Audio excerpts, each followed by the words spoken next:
Hello everyone, আমি তনু আর তোমরা দেখছো তনুর রান্নাঘর। আজকে আবার এসে গেছি তোমাদের সামনে নতুন আর একটা রান্নার রেসিপি নিয়ে। আজকে আমি তোমাদের রান্না করে দেখাবো ভেজ ফ্রাইড রাইস।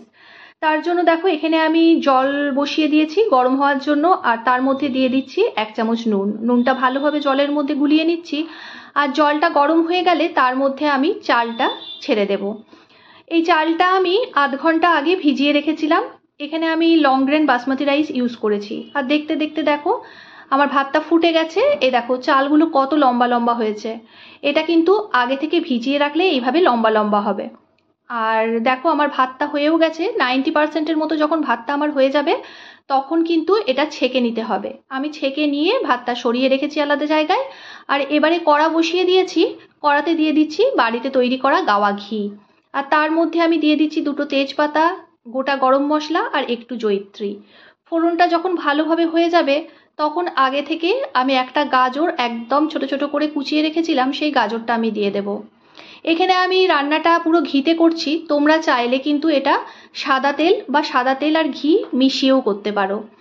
তো দেখো আমার গাজরটা একটু ভাজা হয়ে গেছে। এবারে আমি বিনস দিয়ে দিচ্ছি। তোমরা চাইলে কিন্তু ক্যাপসিকামও ইউজ করতে পারো। আমি এখানে ক্যাপসিকামটা দিচ্ছি না। আর শীতকালে কিন্তু মটরশুঁটিটা অবশ্যই দেবে। আর যদি এই অফ সিজনে দিতে চাও ফ্রোজেন মটরশুঁটি দিতেই পারো, আমি কিন্তু দিলাম না। আর এখানে আমি একটু কাজু আর কিশমিশ রেখেছিলাম, সেটা আমি দিয়ে দিলাম। কাজু আর কিশমিশটাও আমি একটু সবজির সাথে ভালোভাবে নাড়াচাড়া দিয়ে ভেজে নেব। তোমরা যদি চাও আগে থেকে কাজুটা ভেজে তুলে রাখতে পারো, আর রাইস হয়ে গেলে শেষে এটা ছড়িয়ে দিতে পারো। তো দেখো আমার কাজু কিশমিশটা সবজির সাথে ভালোভাবে একটু নাড়াচাড়া দিয়ে ভাজা হয়ে গেছে।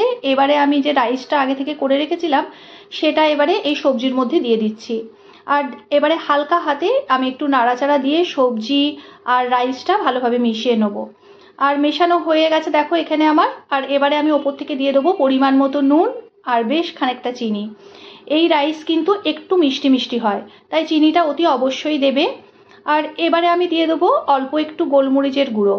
এই দেখো রাইসটা নুন আর চিনি দিয়ে ভালোভাবে আমি নেড়ে নিচ্ছি। একটু সাবধানে নাড়বে, না হলে কিন্তু রাইসটা কেটে যেতে পারে। আর দেখো গোলমরিচের গুঁড়ো আর একটু গরম মশলার গুঁড়ো দিয়ে আমি ভালোভাবে মিশিয়ে নেবো। তাহলেই একদম আমাদের রাইস রেডি। এই ধরনের ফ্রাইড রাইস কিন্তু তোমরা রেস্টুরেন্টে পাবে না।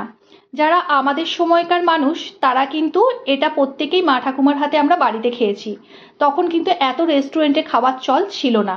তো দেখো আমার রাইস একদম রেডি। তোমরা এই ধরনের ফ্রাইড রাইস খেতে কে কে ভালোবাসো কমেন্ট করে অতি অবশ্যই আমাকে জানাবে। আর যদি তোমাদের এই রেসিপিটা ভালো লেগে থাকে তাহলে প্লিজ আমার চ্যানেলটাকে সাবস্ক্রাইব করে দিও। আর এই দেখো এখানে আমি সার্ভও করে নিয়েছি। তো চলো আজকের মতো এই পর্যন্তই। দেখা হবে আর একটা নতুন কোনো ভিডিওর সঙ্গে। ততক্ষণ টাটা।